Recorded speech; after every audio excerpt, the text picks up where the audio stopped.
Well, the festive season can be the most joyous time for many, while others, it's extremely stressful and can be a lonely time. Are You OK? It's a national suicide prevention charity and registered public health promotion that inspires people to stay connected. And joining us live is mental health peer support worker Glenn Cotter. Glenn, thank you for joining us. Great to see you. And how are you and how are you feeling for, with the festive period coming up? Thanks, Janie. It's always a pleasure to come on and have a chat. How am I feeling? I'm looking forward to Christmas, but I'm also a little bit wary that Christmas is a time that really does challenge a lot of people. And I think it's important that we talk about how we try and look after each other and our loved ones over this time. It sure is. And we've just been reporting, Glenn, the emergency warnings in Victoria in the lead up to Christmas Day and people having to leave their homes. And that's just one big example of how people are suffering. So, it is a wonderful time of year. We see the lights and Santa, but for so many people, there's a lot of pressure, isn't there, to catch up with people or to have to leave your animals behind and race to shelter if you are in a fire.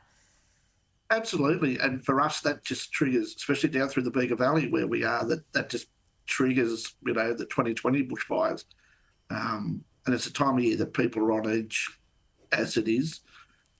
But again, as we said, it's a time of year that should be festive, it should be enjoyable, but with everything happening around us, with uncertainty, with interest rates and cost of living and people feeling like they have to be, in that festive spirit, it's a hard time. And for a lot of people, it's not necessarily a fun time.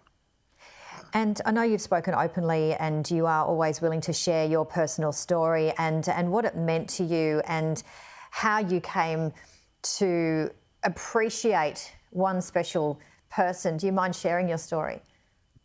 Absolutely, because for me, it's the backbone of what Are You OK is that, at my darkest point, and I've been openly honest about the fact that I was going through periods of suicidality, that one mate would just continually bring me on a regular basis and ask me if I was okay.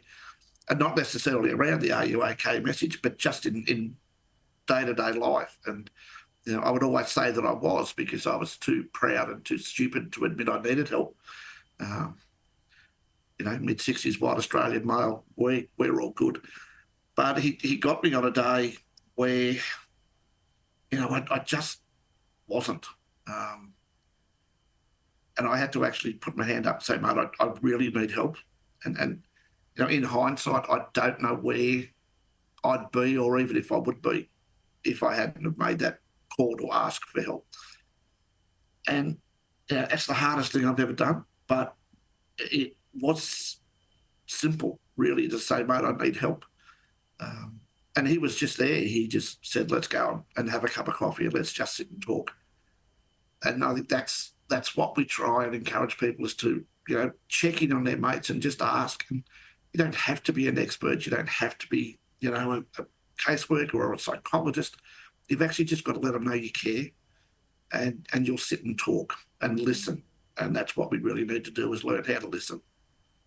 And Glenn, thank you as always for sharing your story. Very, very brave. And as you said, that friend that just kept asking you and obviously saw something in you that you said you're okay, but you weren't. And then finally you said you weren't okay. When you said it was hard to actually say that you're not okay, in hindsight, what would you say to yourself now, going back in the days, just perhaps to help other people that are listening now?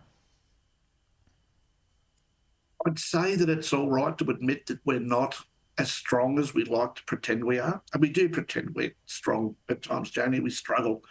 And we don't like to admit we struggle, but we do.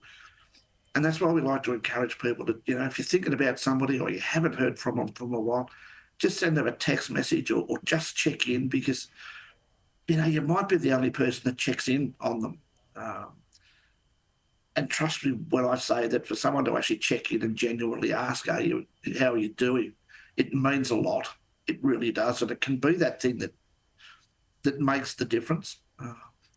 And we say that conversations can change a life. I guess me sitting here is the example that a conversation can change a life. So over this Christmas period, if you're thinking of somebody that you haven't seen for a while or your loved ones, give them a phone call, send them a text message, set up a Christmas lunch Zoom meeting or something along that line, but just check in with your mates and your family and your loved ones. And if you're not feeling that good, check in with somebody and look after yourself.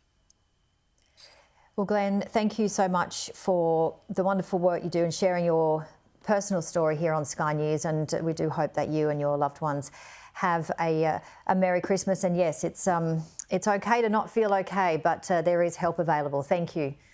A pleasure. And to all of us out there, look after yourself and have a Merry Christmas.